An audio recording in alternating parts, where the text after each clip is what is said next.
کریں۔ آج کا یہ اجلاس جس ماحول میں ہو رہا ہے، صدر جمعیت علماء ہند حضرت مولانا ارشد مدنی دامت برکاتہم جس مشن کو لے کر چل رہے ہیں، ہم اور آپ سب اس بات سے بخوبی واقف ہیں کہ ہمارے ملک کے کیا حالات ہیں، کس طریقے سے یہاں پر فرقہ پرستی کا ننگا ناچ ناچا جا رہا ہے۔ اور سب سے زیادہ اگر کسی کو مصیبت کے اندر اور پریشانی میں ڈالا جا رہا ہے تو وہ مسلمان قوم ہے، جس کو دونوں طریقے سے پریشان کیا جا رہا ہے۔ سب سے پہلی بات، یہاں کے رہنے والے مسلمانوں کو وطن کا اور دیش کا غدار بتایا جاتا ہے کہ یہ دیش کے غدار ہیں اور ان کے سینوں کے اندر اپنے وطن کے لیے محبت نہیں ہے۔ دوسرے، یہاں پر رہنے والے جو ہمارے بھائی ہیں، ہماری بہنیں ہیں، ہمارے نوجوان ہیں، ان کو ڈرا کر اور دھمکا کر اس ملک کے اندر یہ کوشش کی جا رہی ہے کہ کسی طریقے سے ان کو ختم کر دیا جائے، ان کے مذہب کو ختم کر دیا جائے، ان کے دین کو ختم کر دیا جائے۔ تو دونوں طریقے کی مار یہاں پر رہنے والا مسلمان، یہاں پر بسنے والے لوگ، جن لوگوں نے ملک کی آزادی کے لیے اپنی جانوں کے نذرانوں کو پیش کیا ہے، 4 لاکھ علماء نے جس دیش کی آزادی کے لیے اپنی قربانی کو پیش کیا ہے، ہزاروں مسلمانوں نے جس دیش کو آزاد کرانے کے لیے اپنی قربانیوں کو پیش کیا ہے، آج اسی دیش میں جس مٹی کو آزاد کرنے کے لیے ہم نے اور ہمارے پرکھوں نے اپنا تن من دھن سب کچھ ختم کر دیا، آج اسی دیش کے اندر مسلمان کو اور اس کو جس نے اپنی زندگی کو، زندگی کی چیزوں کو، اپنے گھر کو، اپنے اولادوں کو، سب کو ختم کر دیا تھا، آج اسی دیش کے اندر مسلمانوں کو غدار کہا جاتا ہے۔ ہم ان سے یہ کہہ دینا چاہتے ہیں، ہم ان کو یہ بتلا دینا چاہتے ہیں کہ ملے گی منزل مقصود یہ ایمان رکھتے ہیں، ملے گی منزل مقصود یہ ایمان رکھتے ہیں، ہم اپنی رہنمائی کے لیے قرآن رکھتے ہیں۔ وفاداری وطن سے ہو یہی اسلام کہتا ہے، وفاداری وطن سے ہو یہی اسلام کہتا ہے۔ ہم اپنے دل کے ہر گوشے میں ہندوستان رکھتے ہیں، ہمارا ہر سانس، ہمارا ہر جذبہ، ہمارا ہر لمحہ اس وطن کے لیے ہے۔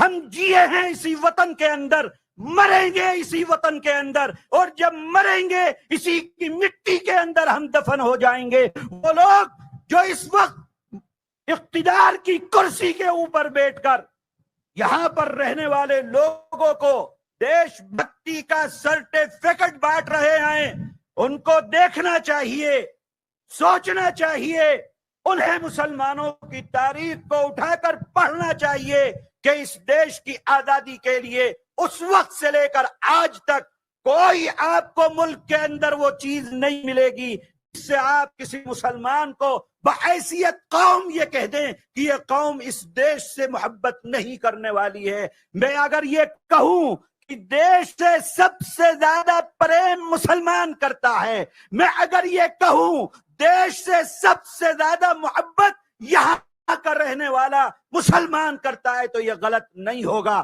دوسری چیز یہ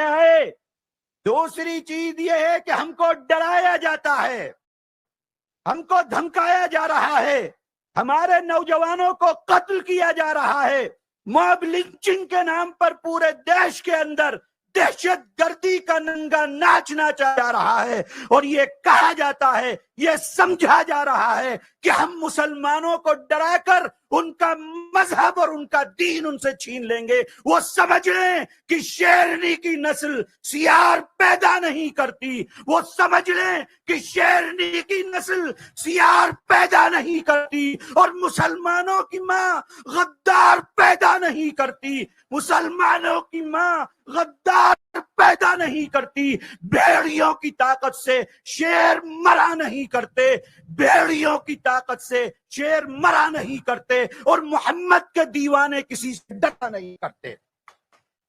اس دیش کے اندر تم مسلمانوں کو ڈرا کر، ایمان والوں کو ڈرا کر، ان کے مذہب کو تبدیل کر کرنے کے لیے جو لوگ کوششیں کر رہے ہیں وہ سمجھ لیں اس بات کو کہ اس ملک کے اندر مسلمان نہ کبھی کسی سے ڈرا ہے. اس ملک کو کیا ساری دنیا کے اندر مسلمان اگر ڈرتا ہے تو صرف ایک اللہ سے ڈرتا ہے. اللہ کے علاوہ کسی سے مسلمان ڈرنے والا نہیں ہے. وہ لوگ آج دیش کے ٹکڑے ٹکڑے کرنے کے لیے ان لوگوں کو غداری کا سرٹیفکیٹ نہیں دیا جاتا جو آج اس ملک کے اندر یہ آواز لگا رہے ہیں کہ اس ملک کو ہندو اسٹیٹ بننا چاہیے. اس ملک کو ہندو اسٹیٹ بنانے کے لیے جو کوششیں کر رہے ہیں اصل غدار وہ ہے اس دیش کے جو دیش کے اندر رہ کر اس ملک کو ہندو اسٹیٹ بنانے کی بات کر رہے ہیں. اگر وہ ہندو اسٹیٹ کی بات کر رہے ہیں اور وہ غدار نہیں ہے، مسلمان اگر اسلامی دیش کی بات کرے گا وہ غدار کیسے ہو جائے گا؟ سکھ اگر خالستانی کی بات کرے گا وہ غدار کیسے ہو جائے گا؟ راستے تم کھول رہے ہو. اس ملک کو سیکولر ملک ہے، اس کا دستور سیکولر ہے. سیکولرزم کے اوپر یہ ملک زندہ ہے اور ہمارا ایمان ہے، ہمارا جذبہ ہے کہ اگر یہ سیکولر دستور کو آگ لگائی جاتی ہے، یہ سیکولر دستور ختم ہوتا ہے. 70 سال پہلے ہم اپنے وطن کی آزادی کے لیے اپنے سر سے کفن باندھ کر باہر نکلے تھے. اگر ملک کو ضرورت پڑتی ہے ہم پھر سر سے کفن باندھ کر باہر نکلنے کے لیے تیار بیٹھے ہوئے ہیں. اپنی وطن کی آزادی کے لیے، اپنے وطن کو باقی رکھنے کے لیے، اپنے وطن کی عزت و آبرو کے اوپر کسی کو کھلواڑ کرنے کی ہم اجازت نہیں دے سکتے ہیں کہ وہ وطن کی عزت و آبرو کے ساتھ کھلواڑ کر سکے، چاہے وہ کوئی ہو ملک کے اندر. اس ملک کا ہندو اور مسلم اتحاد تانا بانا باقی رہنا ہے. جمعیت علماء روز اول سے اسی کوشش کے اندر لگی ہوئی ہے کہ کس طریقے سے اس ملک کے سیکولر تانے بانے کو باقی رکھتے ہوئے ملک کو آگے کی طرف اور ترقی کی طرف لے کر جایا جا سکے. جمعیت علماء آزادی سے پہلے سے اس ملک میں ہندو اور مسلمان اتحاد کے ساتھ آگے بڑھنے کی روایات کو پر قائم ہے. کل بھی قائم تھی، آج بھی قائم ہے. میں بتلا دینا چاہتا ہوں جمعیت علماء کا پیغام ہے، نہ تھکے ہیں پاؤں کبھی، نہ ہی ہمت ہاری ہے. میں نے دیکھے ہیں کئی دور اور آج بھی سفر جاری ہے. اسی کے ساتھ ہم آگے بڑھتے ہوئے انشاءاللہ اس ملک کے گنگا جمنی تہذیب کو باقی رکھتے ہوئے اور ملک کے سیکولر دستور کو باقی رکھنے کے لیے اپنا تن من دھن سب کچھ اپنے دیش کو دینے کے لیے تیار بیٹھے ہوئے ہیں. وآخر دعوانا الحمدللہ.